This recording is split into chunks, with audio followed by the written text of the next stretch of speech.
On this totally non-controversial episode of Cringey Christian Ethics, in which I read you my high school Christian ethics papers, we're talking about the death penalty.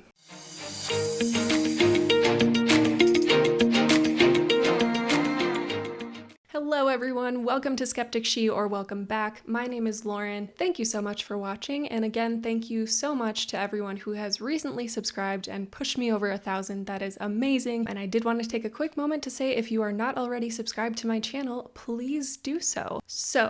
Last time I read you my Christian ethics paper on abortion, we established that I used to be very pro-life, aka anti-choice. Hot mess, whole big thing. Go watch it if you want to know what I'm talking about. But a nice follow-up to this is the paper that I wrote about a month after that one on capital punishment, aka the death penalty. Wrote this in early 2008 when I was a wee lass of 17. Good luck, I'm sorry. Capital punishment is lawfully inflicting death upon a person as a consequence of an offense, and it has been used since the 1600s for a wide variety of crimes. It is an ethical subject that has several positive and negative aspects, but most Christians should be in favor of the death penalty. Okay, so right away we are on this beautiful trajectory of hypocrisy. You are anti-aborting a fetus, but you are pro killing an established autonomous human being. Cool story. I guess that makes you pro-life. All right, let's listen to 17-year-old me, see what she had to say. The three main perspectives from which capital punishment can be scrutinized include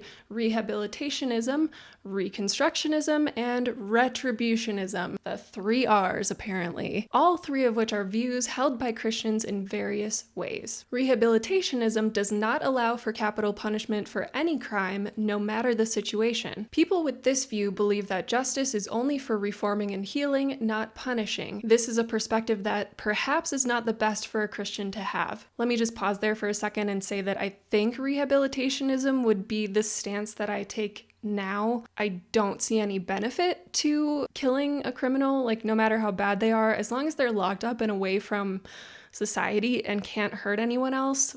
What's the point in killing them? And also there have been a lot of instances where innocent people are sentenced to death. That's where I stand, just to be clear. This is not where I did stand half my life ago. Let's continue. So I said this is a perspective that perhaps is not the best for a Christian to have. First of all, it is made clear throughout both testaments of the Bible that the wages of sin is death, and justice is intended for punishment, not for reformation. As far as eliminating capital punishment for certain biblical characters, this was often only for non-capital, in parentheses, non-murderous crimes. Also, the love in the New Testament is completely compatible with the punishment in the Old Testament, as it is the life for a life principle. Oh, really, boo-boo. I don't know how my teacher let me get away with this, because this was definitely more like a Catholic verse to quote from Romans, because Protestants, I went to a Protestant high school and they were a lot more about grace through faith, all of that. So like this wages of sin is death thing.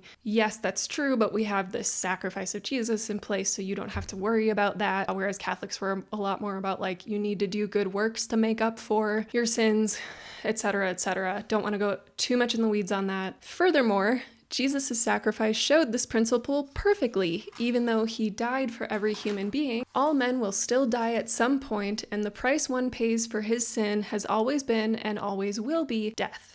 To criticize the general moral arguments of rehabilitationism, one must not eliminate capital punishment because it is unfairly applied to minorities, but rather try to make sure it is applied equally. Ha! So, I did mention this earlier, that a lot of innocent people get put to death. I failed to mention, it's a pretty obvious statement, but it's mostly people of color. Here I'm just kind of quickly saying one must not eliminate this just because it's unfairly applied to minorities, but just make sure it's applied equally. So it's like, okay, make sure we're potentially killing more innocent people, as long as all races are included in these killings. Equality, man. Ugh. I mean, I know I was only 17 and I was super indoctrinated, but this is just super painful. Cringy Christian ethics indeed. Also, whether or not capital punishment reduces crime is difficult to say, for it is based on such a wide variety of statistics and studies. Exactly. So What is the point? Again, what is the point? I'm arguing against myself in here. Nevertheless, it is certain that a criminal who receives the death penalty will not commit any more homicides or any other crimes for that matter. What about life in prison?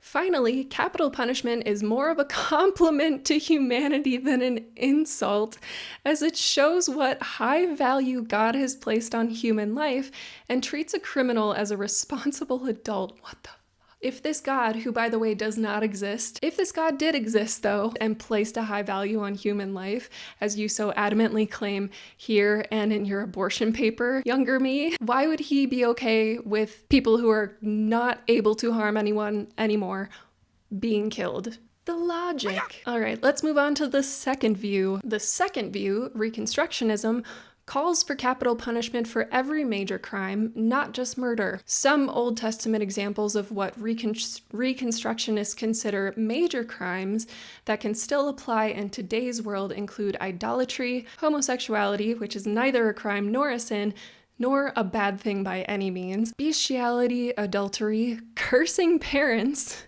rebellion by children, and kidnapping. Is anyone still killing kids for disobeying their parents? I'm pretty sure they are somewhere.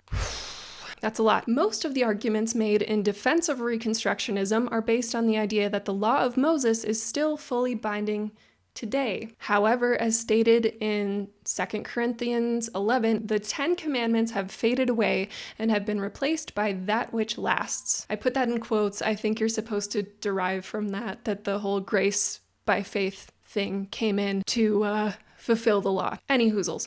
Therefore, in addition to the life for a life principle, this fact makes it unnecessary to take a criminal's life for non-capital crimes, which is where the third perspective, retributionism, comes into play. It makes sense to me why that would not be a good option at all. That's definitely the most extreme of the three, if you ask me. Let's take a look at the view that I agreed with. Retributionism. Retributionism claims that capital punishment is only necessary for some crimes, mostly capital ones. I don't explain anything further on that. Why not? It again adheres to the biblical life for a life idea that human beings deserve punishment and the wages of sin is death.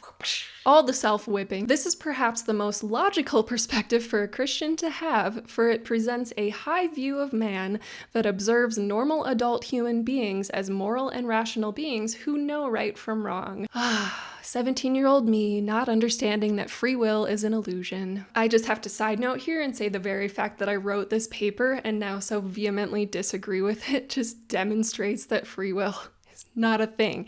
Anyway, moreover, retributionists most often do not see capital punishment as necessary for non-capital crimes, which allows the criminal to receive consequences equal to his or her crime that did not involve the ending of a life. This view correctly defines justice, which is intended for moral, not therapeutic purposes. Yeah, I don't think that word therapeutic means what you think it means. Finally, as has been mentioned, capital punishment does deter crime in a sense, for one who is dead cannot commit another offense.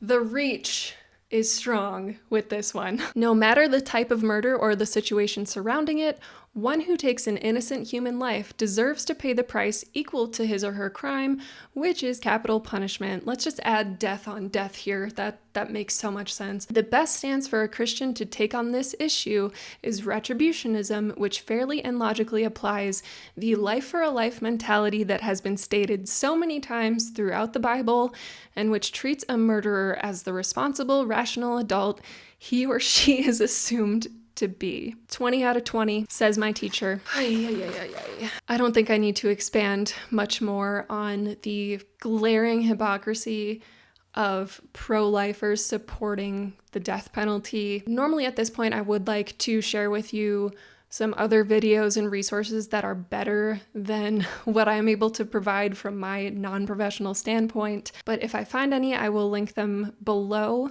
Tell me in the comments what your thoughts are on capital punishment, on the death penalty, whether it's ever justified and why.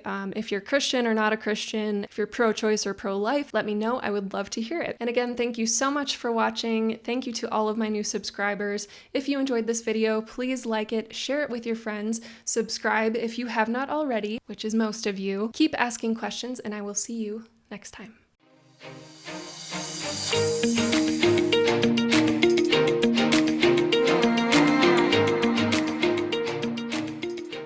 From which capital punishment, all the self-flagellating, did I say ew, what did I say?